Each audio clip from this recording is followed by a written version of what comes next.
Bookworm family, welcome back to my channel. If you're new, I'm Danny. Go ahead, hit that subscribe button down below. Don't forget to turn on the notification bell because I am posting a ton of stuff throughout the months of March and April, and I want you guys to be a part of it. And if you're not already following me on Instagram, please be sure to do that. It is at @the_dancing_bookworm, and I post on there full reviews and more bookish content. So I am kind of zipping through these section 1 videos. So if you guys watched any of the other section 1 videos, you notice that I'm wearing the same shirt, kind of recording these all on the same night. I did finish all the books, but I just kind of wanted to make all these videos in one night because frankly, I'm really tired and I just want kind of a chill afternoon after I do my first online classes tomorrow. So sorry for the glare on my glasses, some lighting broke in my room, gotta fix it, but we'll just deal with it for this section. So if you guys are here, you are here for the grades 6 through 8, which is my middle schoolers reading club, and we are reading Tru Confessions by Janet Tashijan. Said it that time. Probably still not saying it right, but I said it on the first try. And if you don't know what we're talking about, but you want to be a part of our reading club, go ahead and click the link up above or down in the bio, and you will have all the access to all the information that you need. You just got to go back and watch that first video that I did for the information. So we're going to talk about the first 55 pages because that's what you needed to read of section 1 for Tru Confessions. In this section, we see that Tru has a really hard time with her family. As much as she loves her brother, she wants to change him and cure him, and her mother is endlessly annoying to her.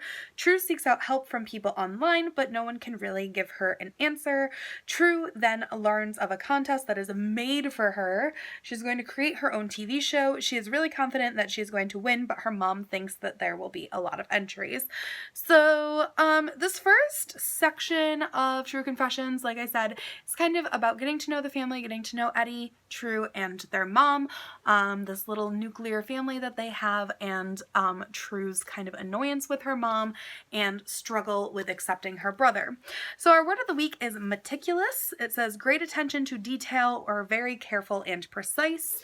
When Donna put the vase on the shelf, she was very meticulous to ensure that it was lined up correctly and would not fall or break. So my question for you guys is, are you a meticulous person? Do you think everything has its own place, or do you tend to throw things around without a care?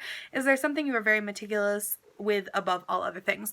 So I'm not like super meticulous. I kind of like having a clean room and stuff, but I'm not super meticulous.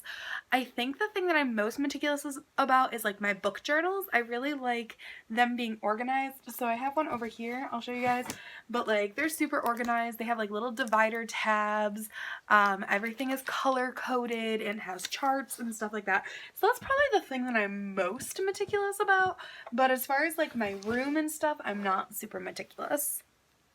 So I accidentally kept this. It says pre-reading questions, but it was supposed to say section 1 questions. So I'm sorry I had that typo there. But question 1 is, what does WYSIWYG in computer terms mean? So this is a really old acronym that we used to use back when there was something called AIM or AOL, which was like a dial-up, ridiculously slow messenger that you had to go on like your chunky computer for back in the day. Because remember, this book was written in 1997, but it means what you see is what you get, and that is mentioned right off the bat in the story.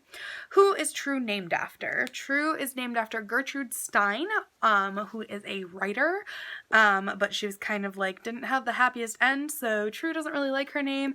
Some people call her Trudy, but her closest friends call her Tru. Number 3, what does asphyxia mean? So asphyxia is what has made Eddie kind of this developmental delay in his life, and asphyxia is when the umbilical cord wraps around a baby's neck before they're born and cuts off the oxygen. So asphyxia is what he had in the womb, and then when he was born he kind of had like a slower development than most because he didn't get a lot of oxygen to his brain when he was in their mother. Number 5. So this is kind of, or sorry, number 4. Who does Tru want to go out with? Tru wants to go out with Billy Meyer, and she talks about him all the time. She thinks he's cute. She gets all tongue-tied around him and blushy and sweaty and all the typical crush things. So I'm sure if you guys out there have had a crush before, you know how awkward it can be around them. So she has a crush on Billy Meyer. Number 5. So this was kind of just a fun question for me because I wanted to see if you guys knew what this was, but do you know what a VCR is? And have you ever had to use one? So a VCR is, I'm going to put a picture up here, but it is basically like what we used to play DVDs off of. So like you guys are used to like live streaming now where like you don't even need a DVD player. You just go on the TV or on like a device and pull up Netflix, pull up Disney Plus, that kind of stuff, and watch whatever you want, right? Well, before even DVD players, when you had to pop a DVD in, go through the menu, hit play, all that jazz, I'm sure you guys know what that is. Before that, we had VCRs, which were like these big chunky, like they were about like this big, a little bit thicker, and you had to put it in the slot of the VCR. And if you wanted to like watch a certain section but didn't want to watch the whole movie, you had to hit fast forward, and you had to wait for it to go like the tape was winding up. And if you wanted to go back, you had to like rewind it, and like the tape would sometimes come out of them and like get eaten. It was a whole thing. It was a whole thing. So I just wanted to see if you guys knew what a VCR was because she talks about it in the book, and I thought it was kind of funny because this book was written back when I was 5. So, and number 6, what are 4 technical terms used to describe Eddie? So that is written in here. It says, okay, so we find the answer to this question on page 21, and it says developmentally delayed, having special needs, intellectually challenged, or mentally handicapped. So not all of these are accurate terms anymore. Like I said, this was written in 1997. So some of those could be considered offensive, or there are better terms to be using now. So I strongly encourage you guys to look up those, but I just wanted you to know the 4 technical terms that was acceptable back in 1997. Then it says number 6, using your own words, summarize Tru's definitions of editing and dubbing. So we can see her definitions of editing and dubbing on page 27 if you guys are reading the physical book. Basically, editing is when you take a chunk of film and you decide like you can either cut it out, you can like edit what people are saying, you can do so much different things with editing now than you could back then. But it's basically like taking chunks out, putting chunks in, rearranging how the film looks, that kind of stuff. And dubbing is kind of like a voiceover. So like if somebody's saying something and they didn't say it right, you can have somebody like dub the background. So like if I say like, oh, like the candy was gross or something, and I was supposed to say like the candy was sweet, like, but they have my mouth saying it, they can have somebody else over me be like the candy is sweet kind of thing and just use the picture of my mouth, if that makes sense. My best way to say this is like that commercial for Liberty Mutual, like, and it's the actor and he says like I'm a low paid actor, so I have to take whatever work I can get, and then he keeps messing up the lines, and in the background they say we'll just dub it, and then like his voice goes from like his normal voice to like a really like low deep voice because somebody else is talking for him. That's what dubbing is. Number 8 says, who tells Tru to never give up hope from her emails for cures for Eddie? And that would be the username Dee, who is somebody that she ends up finding comfort with. The answer that she gives because she is just searching and searching and searching for a cure for Eddie. Number 9, what book is Tru reading in school? So she is reading Of Mice and Men by John Steinbeck, and it makes her super uncomfortable because everybody kind of turns and looks at her when they find out what they're reading about, because Lenny is a main character in Of Mice and Men, and he's developmentally delayed, so he kind of kills a bunny in the book, and so when that comes up in the book, everybody kind of looks at Tru like, is that something your brother would do kind of thing, and it just makes her super uncomfortable. So number 10 is Tru's favorite time of day is her alone time with Eddie.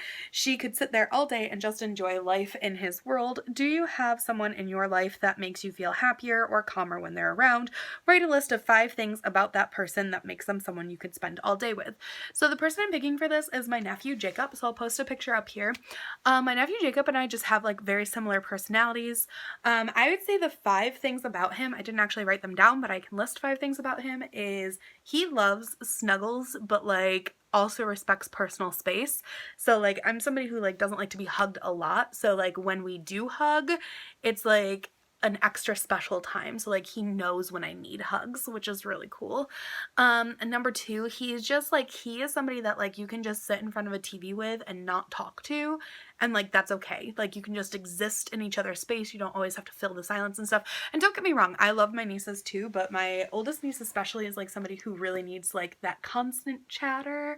And I'm somebody who can just appreciate like being around somebody and having the silence. So that's something that I really like about my nephew, is like we can just be in the same room, enjoying each other's company, but not needing to say anything or do anything, just kind of hanging out. Number 3, he is the happiest go lucky kid. He is so happy all the time, and when I'm sad or whatever, he like does all these like cute little things to try to make me happy. Number 4 is we're pretty much on the same like schedule in life. Like we get up, we eat, we cause mischief, we sleep. It's pretty much on the same schedule. Like he definitely, like, I always say this about me and my mom too, because like my mom was also high on this list, but I think my nephew, I feel like if I was around my mom all the time, she would like get annoyed with me pretty easily, and my nephew wouldn't. But I always say to my mom, like, we go with each other's flow, and I feel like that's just how me and my nephew are. Like, he just kind of like goes with your flow, like whatever you're doing, like he'll kind of hang. Like he is like definitely likes his schedule and his routine, but like as long as you're like invested in him and like can make it work for him, like he doesn't care what you're doing. And I would say number 5 is probably just like he is just like the kid who probably is like the most, like he just gets people. Like I don't know if that makes sense, but like he is, people think that he's not like really like that like swift or whatever because he has Down syndrome and people like underestimate him a lot, but I think one of the greatest things about him is like he senses people so well. Like if you're mad, like he knows it. Like, oh, sometimes he does not care, like sometimes he is a troublemaker, but like if you're mad or sad, he knows it. He picks up on emotions, he picks up on reactions well. He's just a cool kid to be around, and like he reminds me a lot of like Eddie's, like Tru's version of Eddie when they're just at peace with each other, because I don't know, I could just sit on the couch with my nephew all day and watch movies and just hang with him, like got his head on my shoulder and just hang out, like, and not need to do anything else beyond that. That's just who he is, and it's just a really good feeling sometimes.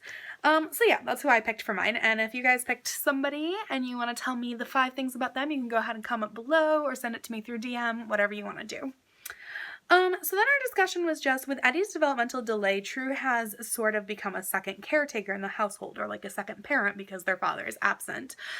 She's often left in charge of Eddie and has to look after him. She loves her brother and doesn't mind looking after him, but there's definitely some jealousy for all the attention he gets. Do you think this is why Tru wants to be the star of her own show? So I kind of put this in here as like, sometimes kids who don't get a lot of attention, they like want that to be the center of attention. So like kind of your own opinion, but like do you think Tru wants to star in her own TV show for that attention that she's kind of not getting because it's all on her brother? So that's something that I thought about, and I was kind of like, yeah, I think that that's something that makes sense for who she is. She wants people to pay attention to her because people are always paying attention to her brother. When Tru's mom tells her she's too old for temper tantrums and Tru points out that no one says Eddie's too old for them, what does that tell us about Tru and her mom's relationship? So I think it means that like her mom holds her to a higher expectation. Like she doesn't have any form of developmental delay. She's a perfectly typical 12-year-old, so why can't you act like it, is kind of her mom's opinion. And she forgets that 12 doesn't make you an adult. I know some of you out there are going to argue with me, but 12 doesn't make you an adult, and her mom kind of just wants her to be that adult. And then it says, what does that say about the mom's relationship with Eddie? I think it also means that she's a little soft on Eddie. Like she kind of like holds true to this really high standard, but like Eddie's like, oh, whatever Eddie needs, just take care of it. And I feel like that's kind of common for how people treated people with special needs back in like the 80s and the 90s, because it was just easier, and kind of coming off this state of mind that like people with special needs were like not able to take care of themselves. It's just this like big transition from like that time period to our time period where we understand that inclusion is the right way to go, kind of thing. But there's just like this big like weird gap in the 1990s where it was like, oh, like we want to include them, but like we're also going to baby them. And that wasn't for everybody, but that is what you see commonly in literature and TV and movies from back in that time. So that's all we have for section 1. So the next time we're going to meet is April 2nd, and you're going to read to page 110 by then. But I'm just going to give you your section 2 questions, answer them at your own free time, and if you have any questions or whatever, feel free to comment below. But so the question 2 sections are, question 1 is, what 2 cartoon characters does Tru think her brother is like? Number 2, what is the overall reaction to Tru's first attempt at her contest entry? Number 3, what is Eddie naturally good at? Number 4, what game does Eddie and Tru make Mrs. Hannah play? Number 5, what country are Tru and Eddie learning about when their mom takes them to the beach? Number 6, what is the significance of the date April 19th? Number 7, what did Billy and his friends do to the hat they gave Eddie? Number 8, where is Tru's father really? And number 9, I want you guys to kind of do what Tru's doing, and I want you to just write down a TV show plan for if you had to follow someone around all day. Like, what would the show look like? What would you need to capture about them? Like, how would your TV show work? Just, you have to follow someone around with a camera all day, and how would you make that happen, and who would you pick? So those are your section 2 questions, and I hope you guys enjoyed this video. I think that this book is really good. I think it's really educational. I also think it's very true to the time period, but not super relevant to our time period, so I'm sorry if you're kind of feeling that. But yeah, I think if you guys have finished the book already, I have, but if you want to watch the movie on Disney Plus too, it's a good kind of way to see how they altered it a little bit too. But if you haven't finished the book yet, don't watch the movie yet, because you gotta finish the book first. Alright, thank you guys so much for watching. Bye! Wasn't that a great video? Clearly books make me very happy. Now you can make me happy too. Click the subscribe button to follow my channel. Don't forget to give me a thumbs up if you think I did good. And the notification bell will let you know when I post new content. Also, follow my Instagram for more book shenanigans.